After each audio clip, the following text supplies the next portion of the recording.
নমস্কার।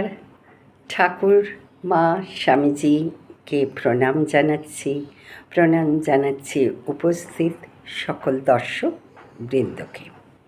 আজকে আমরা শ্রী শ্রী রামকৃষ্ণ কথামৃত থেকে একটু পাঠ করছি। ঠাকুর শেখাচ্ছেন, একটু কাম ক্রোধাদি না থাকলে শরীর থাকে না, তাই তোমরা কেবল কমাবার চেষ্টা করবে।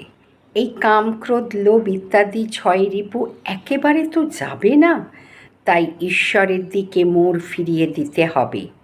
যিনি ঈশ্বর লাভ করেছেন তাঁর কাম ক্রোধাদি নামমাত্র, যেমন পোড়া দড়ির আকার, কিন্তু ফু দিলে উড়ে যায়।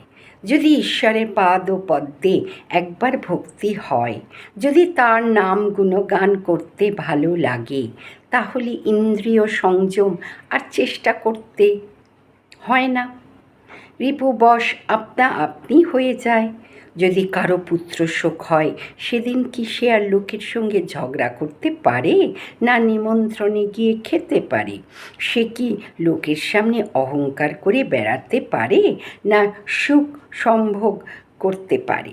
বাদুলে পোকা যদি একবার আলো দেখতে পায়, তাহলে কি সে আর অন্ধকারে থাকে?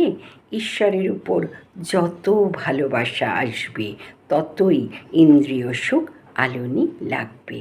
জয় মা, জয় মা, জয় মা।